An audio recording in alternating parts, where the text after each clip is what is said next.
Okay, thank you for that, Bilgin. Tommy, I will come back to that point, Tommy, but I just want to put one quite fulsome point here, if I may. I'm sitting here in a studio in Doha. We are in Qatar. We are arguably in the heart of the Middle East. Therefore, we are in the heart of Islam.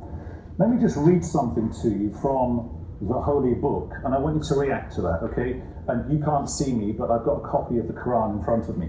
There are parts of our Holy Book that talk about people being persecuted and killed. There are parts of a Holy Book that talk about people all over the world being killed because you are my followers. Another quote from one of the Holy Books in this part of the world talks about people being stoned to death with stones until they die. Another part of a Holy Book that one can read in this part of the world talks about utterly destroying your enemies, spare them not, but slay both man and woman. When you hear those quotes, what do you think that speaks to? I'd ask you why you're reading the Old Testament to me. You've had that before, haven't you? Simple question. So, no, it's a simple question. I'm not stupid. You're sitting quoting verses from the Old Testament, thinking that I'm a moron that would think that's from the Quran. I know the Old Testament and I know the Quran. Yeah, can I ask you a question? Have you read the Quran? Yes. You have? Yes. So you in English, not in Arabic, but in English. In English, are you free, sitting where you are in Doha, to criticise the Prophet Muhammad? Are you free to do that? Yes, I am.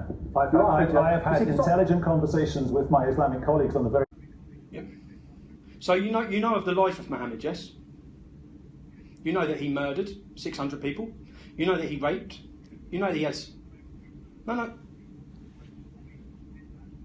People in the Bible is very different to people in the Bible and the messenger of God, who is the most moral compass for every Muslim in the world.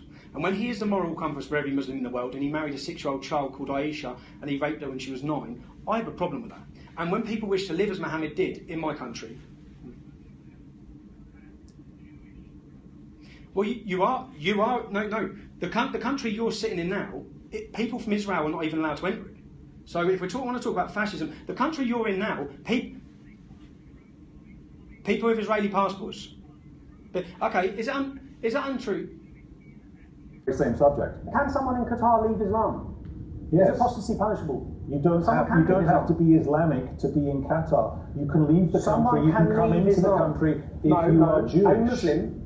A Muslim cannot leave Islam is punishable in Qatar. The country that you're talking to me from, the country whose tower I'm sitting in, the country that funds radicalisation worldwide, the country that supports Hamas, and you're sitting there trying to take some moral high ground about issues in the world that relate to Islamic extremism. When the country and the people who are paying your wage are propagating that extremism worldwide. I've come into this building and just had to go through an airport-style scanner, and when I asked why, they said because of the Paris attacks. Tommy, I do have to move the debate on because I do have to move the debate on. Yes, of course I do. Because otherwise you and I will end up having... what you're hearing. No, that's not true, sir. Otherwise you and I will have to have...